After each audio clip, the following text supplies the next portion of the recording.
అవుతున్నట్టు తెలుస్తోంది.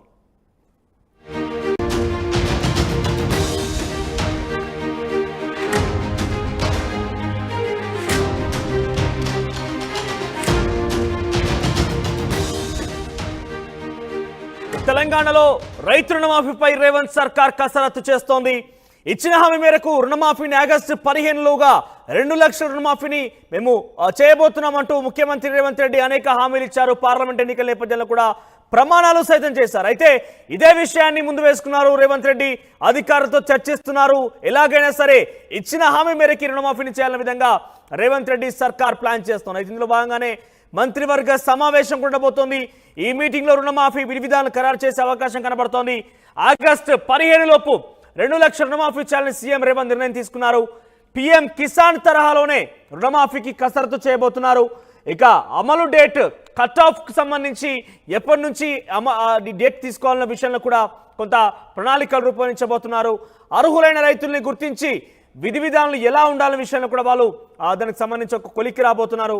పీఎం కిసాన్ తరాల్లోనే అమలు చేస్తే బాగుంటుందనే విషయంలో వాళ్ళంతా కూడా ఉన్నారు. సో ఓవరాల్గా ఎంపీలు, ఎమ్మెల్యేలు, మేయర్లు, జడ్పీ చైర్మన్లు, ఆదాయ పన్ను కట్టేవారు, కేంద్ర రాష్ట్ర ప్రభుత్వ ఉద్యోగులకు రుణమాఫీ కట్ అంటూ కూడా చాలా కీలకమైన అప్డేట్ చూస్తున్నాం. సో ఎవరికైనా రైతు రుణమాఫీ వల్ల కనుక సొంత ఏదైతే కల్టివేషన్ ల్యాండ్ అంటే వ్యవసాయ ఆధారిత భూములు ఉండి అది కేంద్ర ప్రభుత్వంలో కానీ రాష్ట్ర ప్రభుత్వంలో కానీ ఉద్యోగులుగా ఉన్న వ్యక్తులు కావచ్చు, లేక ఇతరత్ర ఎంపీలుగా, జడ్పీ చైర్పర్సన్లుగా, మేయర్లుగా, ఎమ్మెల్యేలుగా ఉన్న వాళ్ళు కూడా ఆ వ్యవసాయ ఆధారిత భూమి మీద కనుక రుణం తీసుకుంటే వాళ్ళకి రుణమాఫీ నో అంటూ కూడా చాలా బిగ్గెస్ట్ బ్రేకింగ్ చూస్తున్నాం మనం. సో గతంలో అయితే ఈ వ్యవసాయ ఆధారిత భూమి మీద ఎవరైనా సరే రుణం తీసుకున్నా కూడా అందరికి కూడా రుణమాఫీ ఉండేది. కానీ రేవంత్ రెడ్డి సర్కార్ ఒక అనూహ్యమైనటువంటి నిర్ణయం తీసుకుంది. ప్రభుత్వ బాధ్యతల్లో ఉన్న ప్రజాప్రతినిధులుగా ఉన్నప్పటికీ ఎవరైనా సరే ఆ వ్యవసాయ ఆధారిత భూముల ద్వారా రుణాలు కనుక పొందితే వాళ్ళకి రుణమాఫీ కట్ చేయబోతున్నారు. కేవలం పంట పండించేటువంటి రైతులకి మాత్రమే ఈ రుణమాఫీలో భాగస్వామ్యం ఉండబోతోంది. రుణమాఫీ జరగబోతోంది. వాళ్ళు ఇచ్చిన హామీ మేరకు 2 లక్షల రుణమాఫీ చేయబోతున్నారు. లేదనంటే ప్రజాప్రతినిధులైనా, కేంద్ర రాష్ట్ర ప్రభుత్వాల్లో ప్రభుత్వ ఉద్యోగులైనా, అది ఏ స్థాయి ఉద్యోగులనేది మాత్రం ఇంకా ప్రణాళిక పూర్తి స్థాయిలో రూపొందించలేదు. కానీ ప్రస్తుతం మనకున్నటువంటి సమాచారం మేరకు కేంద్ర రాష్ట్ర ప్రభుత్వంలో ఉద్యోగులుగా ఉన్న, ప్రజాప్రతినిధులుగా పనిచేస్తున్న వాళ్ళకి రైతు రుణమాఫీ అనేది ఉండదు. కేవలం పంట పండించేటువంటి రైతులకు మాత్రమే ఈ రుణమాఫీ ఉండబోతోంది. అయితే ఆగస్టు 15 లోపు రుణమాఫీ చేయబోతున్నాం, 2 లక్షల రుణమాఫీ ఉండబోతున్నట్టు కూడా పార్లమెంట్ ఎన్నికల నేపథ్యంలో అనేక రకాల ప్రమాణాలు చేయడం చూసాం. రేవంత్ రెడ్డి ఏకంగా అటు యాదాద్రి లక్ష్మణసింహస్వామి మీద కావచ్చు, వేములవాడ రాజన్న మీద కావచ్చు, ఎక్కడికి వెళ్తే అక్కడ స్థానికంగా ఉన్నటువంటి దేవాలయాలు, దేవుళ్ళ మీద కూడా ప్రమాణాలు చేశారు. సో ఆ ప్రమాణాన్ని నిజరూపం చేసే విధంగా రేవంత్ రెడ్డి కసరత్తు మొదలు పెట్టారు. అయితే దీనిలో తన బిగ్గెస్ట్ బ్రేకింగ్ ఏంటంటే కేంద్ర రాష్ట్ర ప్రభుత్వంలో పనిచేసేటువంటి ఉద్యోగులకి ఈ రుణమాఫీలో వాళ్ళకి అవకాశం లేదు. వాళ్ళు కనుక వ్యవసాయ ఆధారిత భూములు కనుక ఉంటే వాళ్ళు దానిపైన రుణం కనుక తీసుకుంటే వాళ్ళకి దాంట్లో అవకాశం లేదు. రైతు రుణమాఫీ కట్ కాదు. వాళ్ళకి కేవలం పంట పండించేటువంటి రైతులకు మాత్రమే ఈ రుణమాఫీలో భాగస్వామ్యం ఉంటుంది. వాళ్ళకి రుణమాఫీ జరుగుతోంది. అయితే ఈరోజు ఈ నెల 15 లేదా 18 తేదీ కల్లా ఒక మంత్రివర్గ సమావేశాన్ని ఏర్పాటు చేసి అధికారులతో ఎటువంటి వ్యూహాలు రచించబోతున్నారు, దానికి సంబంధించి ప్రణాళిక, కట్ ఆఫ్ డేట్ ఎలా పెట్టాలి, ఎప్పుడెప్పుడు దీనికి సంబంధించి ఉండాల్సిన అవసరం ఉంటుంది, మనకు కావాల్సిన వనరులు ఏంటి, ఎక్కడి నుంచి సమకూర్చుకోవాలనే విషయంలో కసరత్తు చేయబోతున్నారు రేవంత్ రెడ్డి. ఒకసారి మాట్లాడింది ఈ అంశానికి సంబంధించిన ప్రతినిధి ఉదయ్ ఫోనింగ్ లో ఉన్నారు. ఎస్ ఉదయ్, సో రుణమాఫీకి సంబంధించి మొదట్లో గత ప్రభుత్వాలు చూసినా, రేవంత్ రెడ్డి చూసినా కూడా అందరికీ చేస్తానని చెప్పారు. కానీ ప్రజెంట్ మనం బిగ్గెస్ట్ బ్రేకింగ్ చూస్తున్నాం ఏంటంటే ప్రజాప్రతినిధులకు కానీ, కేంద్ర రాష్ట్ర ప్రభుత్వంలో ఉద్యోగులకు కానీ రుణమాఫీలో భాగస్వామ్యం ఉండేది, వాళ్ళకి రుణమాఫీ కట్ కాదంటూ కూడా చూస్తున్నాం. సో అప్డేట్స్ ఏంటి, మీకు సమాచారం ఏంటి? ఇస్మరాజు, తెలంగాణలో రైతు రుణమాఫీ ప్రక్రియకు తొలి అడుగు పడిందని చెప్పుకోవాలి. ప్రధానంగా రేవంత్ సర్కార్ అత్యంత ప్రధాన సవాలుగా మారినటువంటి పంట రుణాలపై మరో వారం రోజుల్లో కేబినెట్ కూడా భేటీ కానుంది. ఇందులో ప్రధానంగా తెలంగాణ రాష్ట్ర వ్యాప్తంగా ఉన్నటువంటి రైతు రుణాలు ఎన్ని, ఆ రుణాల ప్రక్రియను ఏ విధంగా ముందుకు తీసుకెళ్లాలి, దాదాపు ఎంతవరకు బడ్జెట్ అవసరం అవుతుంది, ఒకవేళ రాష్ట్ర ప్రభుత్వ ఆర్థిక వ్యవస్థపై భారం పడితే ఆ భారాన్ని ఏ విధంగా అధిగమించాలి, దానికి ఉన్నటువంటి ఆదాయ వనరులు ఏంటి, ఉన్నటువంటి ప్రత్యామ్నాయ మార్గాలు ఏంటి, ఒక ప్రత్యేకమైనటువంటి రైతు కార్పొరేషన్ ఏర్పాటు చేయాల్సినటువంటి అవసరం ఉందా లేదా అనే అనేక అంశాలకు సంబంధించి తెలంగాణలో రైతు రుణమాఫీ ప్రక్రియకు సంబంధించి విధి విధానాలను మార్గదర్శకాలను రూపొందించేందుకు రేవంత్ చాలా కీలకమైనటువంటి నిర్ణయం తీసుకున్నారు. అందులో భాగంగా ఈ నెల 15 లేదా 18 కేబినెట్ భేటీ కూడా జరిగే అవకాశం ఉంది. అందులో ప్రధానంగా పంట రుణాలే ప్రధాన ఎజెండాగా ఈ భేటీలో తీర్మానం కూడా చేసే అవకాశం ఉంది. ఇందులో ప్రధానంగా ఇప్పటికే రేవంత్ సర్కార్ కీలకమైనటువంటి నిర్ణయంలో భాగంగా రైతు రుణమాఫీకి సంబంధించి పంజాబ్, ఉత్తరప్రదేశ్, మహారాష్ట్ర, అదేవిధంగా గతంలో తెలంగాణ రాష్ట్ర ప్రభుత్వం వ్యవహరించినటువంటి తీరును కూడా చాలా క్షుణ్ణంగా పరిశీలిస్తుంది. ఇప్పటికే వ్యవసాయ శాఖ, ఆర్థిక శాఖ నిపుణులు, సెక్రటరీలు కూడా పూర్తి స్థాయిలో రేవంత్ భేటీ అయ్యారు. పలు దఫాలుగా భేటీ అవుతూనే నివేదికలను కూడా తెప్పించుకున్నారు. రాష్ట్రంలో అసలు రైతు రుణమాఫీ ప్రక్రియకు ఇప్పటి వరకు అమలుకు దాదాపు 30 నుంచి 40 వేల కోట్లు అవసరం పడుతుందని అయితే ప్రస్తుతం రేవంత్ సర్కార్ భావిస్తుంది. ఇందుకోసం 40 వేల కోట్ల రూపాయల ఆదాయాన్ని ఏ విధంగా సమకూర్చుకోవాలనేది కూడా చాలా పెద్ద సవాలుగా మారింది. సో ఒకవైపు ప్రతిపక్షాల నుంచి తీవ్రంగా ఒత్తిడి పెరుగుతుంది. గతంలో డిసెంబర్ 9నే ఖచ్చితంగా రైతు రుణమాఫీ చేస్తామని చెప్పి కాంగ్రెస్ తన మేనిఫెస్టోలో ప్రకటించుకునే ఉంది. సో గడిచిన పార్లమెంట్ ఎన్నికల సమయంలో కూడా ఇదే అంశాన్ని రేవంత్ ఉటంకిస్తూ వస్తున్నారు. ఖచ్చితంగా ఆగస్టు 15వ తేదీలోపు రైతు రుణమాఫీ చేసి తీరుతామని చెప్తున్నారు. అయితే ఇందుకోసం ప్రధానంగా ఇటీవల కేంద్ర ప్రభుత్వం చాలా ప్రతిష్టాత్మకంగా కిసాన్ సమ్మాన్ నిధి పేరు తీసినటువంటి పథకాన్ని తీసుకొచ్చినటువంటి పథకాన్ని చాలా క్షుణ్ణంగా అబ్జర్వ్ చేశారు. అందులో లబ్ధిదారుల ఎంపిక ప్రక్రియను కూడా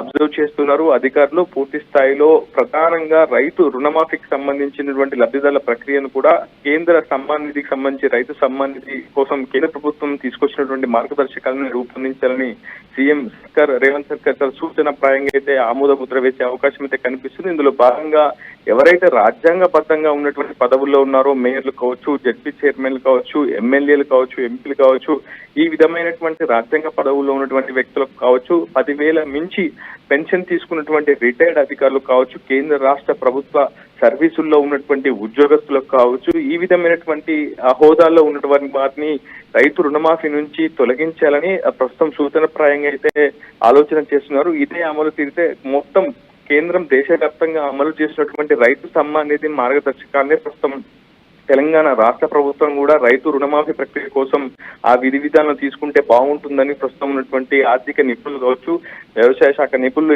రేవంత్ సర్కార్ కి అయితే సూచన చేశారు. దీనికి సంబంధించి మార్గదర్శకాలపై, విధి విధానాలపై మొత్తం రేవంత్ సర్కార్ కేబినెట్ భేటీలో ఆమోద ముద్ర అయితే వేయనుంది. ఏ అంశాలను చేర్చాలి, ప్రత్యామ్నాయ మార్గాలు ఏంటి, రైతు కార్పొరేషన్ ప్రత్యేకంగా ఏర్పాటు చేస్తే మిగిలిన కార్పొరేషన్ నుంచి రుణాలను డైవర్ట్ చేసే అవకాశం ఉందా, మళ్ళీ వాటిని తిరిగి చెల్లించేందుకు రాష్ట్ర ప్రభుత్వానికి ఆ సామర్థ్యం ఉందా లేదని అనేక అంశాలపై అయితే ఈ నెల 15 లేదా 18 కేబినెట్ భేటీలో కీలకమైన నిర్ణయం తీసుకునే అవకాశం ఉంది. Manoj, right, thank you for the updates. Overall గా రుణమాఫీపై బిగ్గెస్ట్ బ్రేకింగ్ చూస్తున్నాం మనం. రుణమాఫీ విషయంలో రేవంత్ సర్కార్ ఇచ్చిన హామీ మేరకు ఆగస్టు 15లోగా 2 లక్షల రూపాయల రుణమాఫీని చేయబోతున్నట్టుగా మనం గతంలో రేవంత్ రెడ్డి ప్రమాణాలు చేయడం చూసాం, ఆయన హామీలు ఇవ్వడం చూసాం. అయితే దాన్ని కొంత ముందుకు తీసుకెళ్లబోతున్నారు, దాన్ని కసరత్తు చేస్తున్నారు రేవంత్ రెడ్డి. వ్యవసాయ ఆర్థిక రంగ నిపుణులతో పాటుగా అధికారులతో భేటీ కాబోతున్నారు. 15 లేదా 18 తేదీన దీనికి సంబంధించి మంత్రివర్గ సమావేశం ఉండబోతోంది. కానీ ఇక్కడే దాగి ఉంది ఒక కిటుకు, ఒక ట్విస్ట్ ఇచ్చారు రేవంత్ రెడ్డి. ఇక్కడ ఒక బిగ్గెస్ట్ బ్రేకింగ్ చూస్తున్నాం మనం. ప్రజా ప్రతినిధులుగా పనిచేస్తున్న వాళ్ళు కావచ్చు, లేకుంటే కేంద్ర రాష్ట్ర ప్రభుత్వాల్లో ఉద్యోగులుగా పనిచేస్తున్న వాళ్ళు కావచ్చు, లేకుంటే కేంద్ర రాష్ట్ర ప్రభుత్వంలో గతంలో పనిచేసి పెన్షన్ తీసుకుంటున్న వాళ్ళు కావచ్చు, లేదంటే ఐటీ కడుతున్న వాళ్ళు కూడా, ఇన్కమ్ ట్యాక్స్ కడుతున్న వాళ్ళకు కూడా ఈ రుణమాఫీ ఉండకపోవచ్చు. ఎందుకంటే వాళ్ళకి ఎవరికైనా వ్యవసాయ ఆధారిత భూములు కనుక ఉండి ఉంటే, వాటి మీద కనుక వాళ్ళు లోన్లు తీసుకుని ఉంటే, వాటి విషయంలో రేవంత్ సర్కార్ వెనకడుగు వేసింది. వాళ్ళందరూ కూడా రుణమాఫీ లేదంటూ కూడా తేల్చే ప్రయత్నం చేయబోతుంది. ఎందుకంటే సుమారుగా రాష్ట్ర ప్రభుత్వం మీద 30,000 నుంచి 40,000 కోట్ల రూపాయల అధిక భారం పడే అవకాశం ఉంది. ఒకవేళ కనుక వీటన్నిటి కనుక తగ్గించుకోవాలి, కొంత భారం తగ్గించుకోవాలనుకుంటే కనుక ప్రజాప్రతినిధులు, కేంద్ర రాష్ట్ర ప్రభుత్వ ఉద్యోగులు కావచ్చు, రిటైర్డ్ ఉద్యోగుల్లో కావచ్చు, ఇన్కమ్ ట్యాక్స్ కడుతున్న వాళ్ళని కావచ్చు, కొంత దీని నుంచి కనుక పక్కకు పెడితే కనుక డెఫినెట్గా కొంత రుణ భారం తగ్గే అవకాశం ఉంటుంది, వాళ్ళ మీద అధిక ఆర్థిక భారం తగ్గే అవకాశం ఉంటుంది.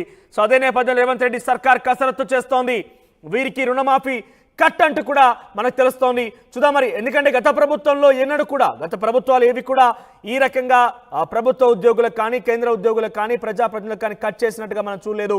రుణమాఫీ వాళ్ళకి ఎప్పుడు కూడా, వాళ్ళని కూడా ఇంక్లూడ్ చేసింది కానీ వాళ్ళు ఎప్పుడు కూడా పక్కన పెట్టలేదు. కానీ ఈ ప్రభుత్వం కొంత ఆర్థిక భారం, ఎందుకంటే గతంలో కేసీఆర్ చేస్తానని చెప్పి ₹1,00,000 కొంతమందికి మాత్రమే అందులో అర్హులుగా ప్రకటించారు, కొంతమందికి మాత్రమే లబ్ధి చేకూరింది. గతంలో ఆ లబ్ధి చేకూర్చాల్సినటువంటి వ్యక్తులతో పాటుగా లబ్ధి చేకూర్చాల్సిన రైతులతో పాటుగా అదనంగా 2 లక్షల రుణమాఫీ విషయంలో రేవంత్ సర్కార్ హామీ ఇచ్చింది కాబట్టి ఆ భారం కూడా పడే అవకాశం ఉంటుంది. కాబట్టి 30,000 నుంచి 40,000 కోట్లు ఆదాయం రావాలి, వాటి నుంచి మనం సమకూర్చుకోవాల్సిన అవసరం ఉంటుంది. మరి 30,000 నుంచి 40,000 కోట్ల ఈ వనరులు ఏ రకంగా సమకూరుస్తుంది రాష్ట్ర ప్రభుత్వం అనేది కూడా ఒక సవాలని చెప్పాలి.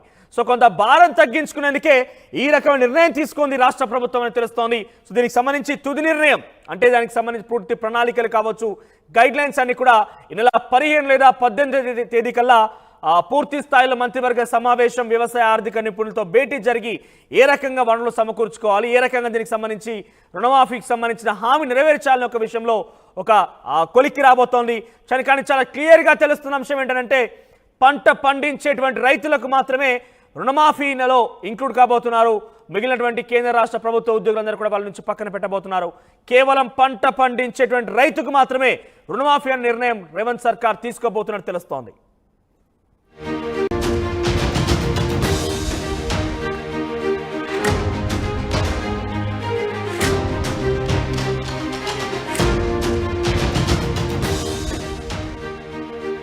తెలంగాణలో రైతు రుణమాఫీపై రేవంత్ సర్కార్ కసరత్తు చేస్తోంది. ఇచ్చిన హామీ మేరకు రుణమాఫీని ఆగస్టు 15లోగా 2 లక్షల రుణమాఫీని మేము చేయబోతున్నామంటూ ముఖ్యమంత్రి రేవంత్ రెడ్డి అనేక హామీలు ఇచ్చారు. పార్లమెంట్ ఎన్నికల నేపథ్యంలో కూడా ప్రమాణాలు సైతం చేశారు. అయితే ఇదే విషయాన్ని ముందు వేసుకున్నారు రేవంత్ రెడ్డి, అధికారులతో చర్చిస్తున్నారు. ఎలాగైనా సరే ఇచ్చిన హామీ మేరకు రుణమాఫీని చేయాలనే విధంగా రేవంత్ రెడ్డి సర్కార్ ప్లాన్ చేస్తున్నారు. ఇందులో భాగంగానే మంత్రివర్గ సమావేశం ఉండబోతోంది. ఈ మీటింగ్ లో రుణమాఫీ విధి విధానాలు ఖరారు చేసే అవకాశం కనబడుతోంది. ఆగస్టు 15 లోపు 2 లక్షల రుణమాఫీ చేయాలని సీఎం రేవంత్ నిర్ణయం తీసుకున్నారు. పీఎం కిసాన్ తరహాలోనే రుణమాఫీకి కసరత్తు చేయబోతున్నారు. ఇక అమలు డేట్ కట్ ఆఫ్ కు సంబంధించి ఎప్పటి నుంచి డేట్ తీసుకోవాలన్న విషయంలో కూడా కొంత ప్రణాళికలు రూపొందించబోతున్నారు. అర్హులైన రైతుల్ని గుర్తించి విధి విధానాలు ఎలా ఉండాలనే విషయంలో కూడా వాళ్ళు దానికి సంబంధించి ఒక కొలిక్కి రాబోతున్నారు. పీఎం కిసాన్ తరాలోనే అమలు చేస్తే బాగుంటుందనే విషయంలో వాళ్ళంతా కూడా ఉన్నారు. సో ఓవరాల్గా ఎంపీలు, ఎమ్మెల్యేలు, మేయర్లు, జడ్పీ చైర్మన్లు, ఆదాయ పన్ను కట్టేవారు, కేంద్ర రాష్ట్ర ప్రభుత్వ ఉద్యోగులకు రుణమాఫీ కట్ అంటూ కూడా చాలా కీలకమైన అప్డేట్ చూస్తున్నాం. సో ఎవరికైనా రైతు రుణమాఫీ వాళ్ళ కనుక సొంత ఏదైతే కల్టివేషన్ ల్యాండ్ అంటే వ్యవసాయ ఆధారిత భూములు ఉండి అది కేంద్ర ప్రభుత్వంలో కానీ రాష్ట్ర ప్రభుత్వంలో కానీ ఉద్యోగులుగా ఉన్న వ్యక్తులు కావచ్చు, లేక ఇతరత్ర ఎంపీలుగా, జడ్పీ చైర్పర్సన్లుగా, మేయర్లుగా, ఎమ్మెల్యేలుగా ఉన్న వాళ్ళు కూడా ఆ వ్యవసాయ ఆధారిత భూమి మీద కనుక రుణం తీసుకుంటే వాళ్ళకి రుణమాఫీ నో అంటూ కూడా చాలా బిగ్గెస్ట్ బ్రేకింగ్ చూస్తున్నాం మనం. సో గతంలో అయితే ఈ వ్యవసాయ ఆధారిత భూమి మీద ఎవరైనా సరే రుణం తీసుకున్నా కూడా అందరికి కూడా రుణమాఫీ ఉండేది. కానీ రేవంత్ రెడ్డి సర్కార్ ఒక అనూహ్యమైనటువంటి నిర్ణయం తీసుకుంది.